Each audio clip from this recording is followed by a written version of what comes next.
Silicon Valley, technology, art, green, and sustainability.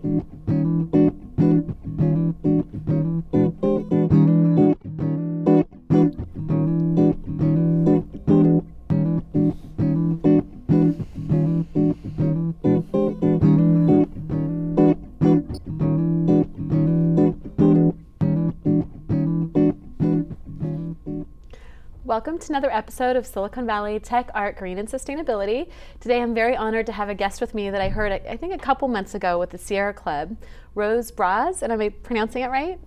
Very good. Okay, and with the Center for Biological Diversity. You did a very interesting talk, and there was another speaker there as well, and I think he's from down south a little bit. And we heard you talk about fracking. But before we go there, tell us a little bit about yourself and your background. Sure. Anything you want to share with us? Okay.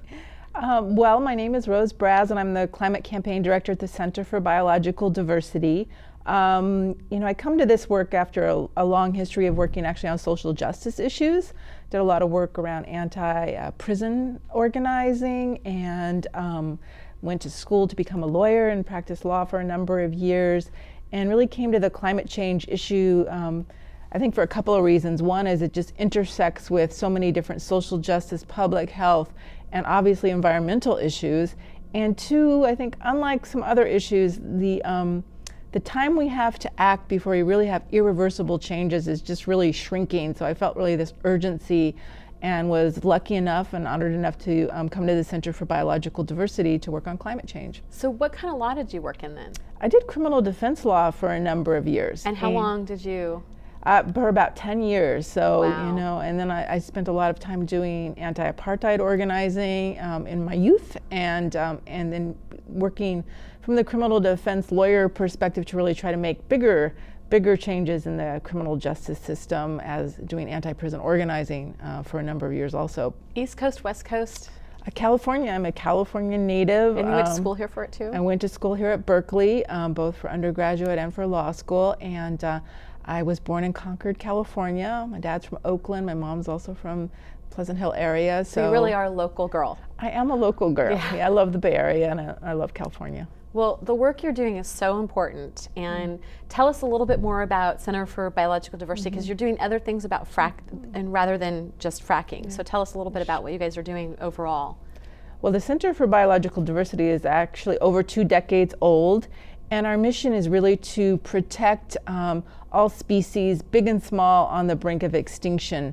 Perhaps what we're most well known for, at least in some circles, is getting the polar bear listed as an endangered species due to global warming. It was one of the first species listed on the Endangered Species Act due to global warming threat. So that's just an example of what we do. 76 or 78 or? Not quite that long ago, okay. But these fights have been going on certainly for a long time. So was it 80s then? Or? It was actually more, during the Bush administration. Okay. And I work at the Climate Law Institute, so we do work such as getting species listed and protected under the Endangered Species Act, and trying to employ the Endangered Species Act to reduce greenhouse gas pollution. We also do a lot of work under the Clean Air Act and other hallmark environmental laws, trying to address the things that are leading to global warming, such as increased fracking.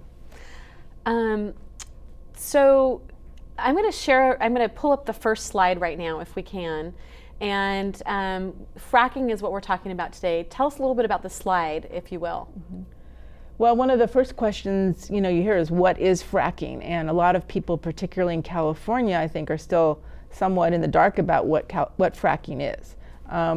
The short answer to that question is fracking is a way of extracting oil and natural gas that is held in shale rock. So traditionally, we would have a pool of oil, and the best analogy is you've got this pool of oil, you stick a straw down and you suck it up. Most of that oil is now gone, particularly in California. But what we do have is oil and some natural gas locked in shale rock formations deep underground.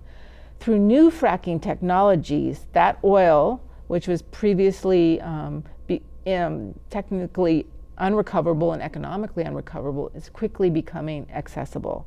And what's really at play here in California is a formation of shale rock called the Monterey Shale, which holds up to 15.4 billion barrels of oil. And we're going to look at that in a little bit. We're going to look at a slide that shows, I think, a comparison or something. So where else is it being done besides here? And this is a place they want to do it. And from your talk, they were saying that there's some places that we think that it's being done. But where else is it being done in the country? And I don't know if anybody watching this has seen Gaslands or Gaslands 2, but that actually deals with it. So tell us a little bit now where it's being done.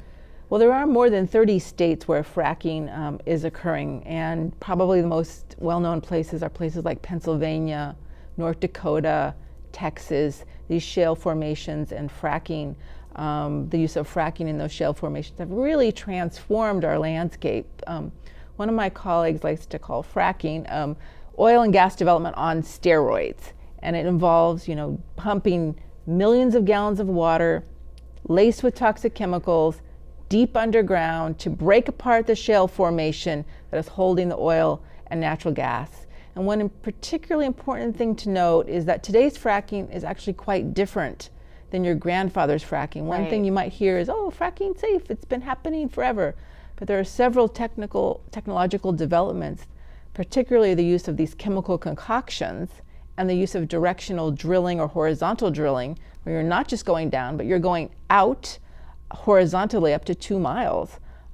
These new technologies have really transformed what fracking is and opened up a lot more oil and natural gas to extraction and, of course, combustion. So we're going to bring up 3 slides now. Let's bring up the second slide here. This is showing where fracking is being done, correct? Yeah, those are the shale plays, they call them, across the country, more than 30 different states, and you see California there with our Monterey shale. States, yeah. So let's pull up the next slide. The next 3 slides kind of deal with this. And now, what are these 2 slides here? Well, these slides actually demonstrate pretty profoundly the way in which fracking can really transform a landscape. So if you look at that Dallas-Fort Worth area and what it looked like if you flew into Dallas-Fort Worth Airport 10 years ago or more, and you see the oil wells there, the black dots, and then you see what's happened today due to the advent of fracking. Fracking really transforms the red is the fracking landscape. That's gone on, and red, a little bit red more are than the 10. fracking, the fracking that's gone along across there in the Bakken shale. The Eagle Ford shale down there in Let's Texas. go to the next slide too. And then this here is California. And tell me about this slide. Well, one of the first things to note about fracking is that, particularly if you're in California, I think most Californians think of fracking as an East Coast or a Midwest phenomenon. And that's because up until 2 years ago, the state flat out denied fracking was taking place here. And what we come to find out, not only is fracking taking place, but through what we know from voluntary disclosure, because fracking has gone on unmonitored and unregulated, meaning the oil and gas companies are not required to tell us.